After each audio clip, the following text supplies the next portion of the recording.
जनता को बड़ी राहत देते हुए जीएसटी काउंसिल ने जीएसटी की दरें कम कर दी हैं। जीएसटी में अब मोटे तौर पर दो ही टैक्स स्लैब होंगे, 5% और 18%। 28% और 12% स्लैब को खत्म कर दिया गया है और इससे साबुन से लेकर टीवी, फ्रिज, टूथब्रश तक रोजमर्रा की जो चीजें हैं वो सस्ती हो रही हैं। मेडिकल इंश्योरेंस, लाइफ सर्विंग दवाइयां भी सस्ती हो जाएंगी। हालांकि जीएसटी काउंसिल के इस फैसले के बाद क्रेडिट वॉर शुरू हो गई है, क्योंकि एक तरफ तो बीजेपी समर्थक इसके लिए प्रधानमंत्री मोदी को श्रेय दे रहे हैं, तो दूसरी तरफ कांग्रेस और उसके समर्थक कह रहे हैं कि जो हुआ वो राहुल गांधी की वजह से हुआ। राहुल गांधी ने बहुत पहले ही जीएसटी को यह सुझाव दिया था। कांग्रेस प्रवक्ता सुप्रिया श्रीनेत ने राहुल गांधी का साल 2016 का एक ट्वीट जो है वो शेयर कर दिया है, जिसमें राहुल गांधी ने यह कहा था कि जीएसटी रेट को 18% से ऊपर नहीं रखना चाहिए। राहुल गांधी ने कहा था कि साल 2005 से कांग्रेस पार्टी जीएसटी लागू करना चाहती थी, जो कि इंडस्ट्री और व्यापारियों के लिए फायदेमंद हो, लेकिन साथ ही लोगों के लिए चीजें बहुत महंगी ना हो।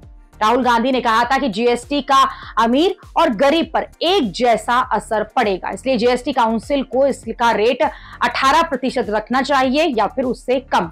राहुल गांधी के इस पुराने ट्वीट को वायरल करके सुप्रिया श्रीनेत और बाकी के कांग्रेस नेता यही कह रहे हैं कि सरकार तुम्हारी और सिस्टम हमारा।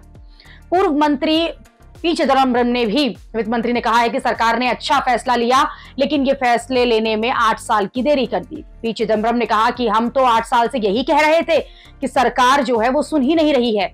चिदम्बरम ने पूछा कि सरकार ने किस वजह से आखिरकार ये फैसला किया है, इसका कारण क्या सुस्त विकास है, बढ़ता घरेलू कर्ज है, गिरती घरेलू बचत, या बिहार में चुनाव, या श्री ट्रंप और उनके टैरिफ, या फिर इन सभी को वजह बनाया गया है। कांग्रेस अध्यक्ष मल्लिकार्जुन खड़गे ने भी कहा है कि लगभग एक दशक से भारतीय राष्ट्रीय कांग्रेस जो है जीएसटी के सरलीकरण की मांग कर रही थी। मोदी सरकार ने 1 नेशन 1 टैक्स को 1 नेशन 9 टैक्सेस बना दिया था। कांग्रेस अध्यक्ष ने कहा कि 2011 में जब तत्कालीन वित्त मंत्री प्रणब मुखर्जी जीएसटी बिल लेकर आए थे, तब भाजपा ने उसका खुद विरोध किया था।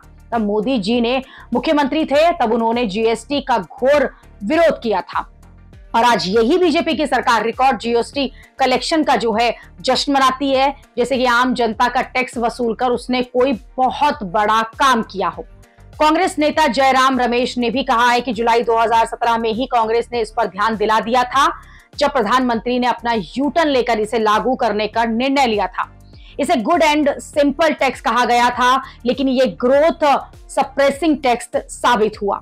कांग्रेस नेता यही बात कह रहे हैं कि राहुल गांधी तो कब से इस जीएसटी को गब्बर सिंह टैक्स कह रहे थे और अब जाकर मोदी सरकार ने इसमें बदलाव किया है। कुछ लोग ये भी कह रहे हैं कि सरकार को पेट्रोल डीजल पर भी टैक्स कम करना चाहिए, जिससे कि आम जनता को उस पर भी राहत मिले। हालांकि सियासी लड़ाई में बीजेपी भी कूद गई है।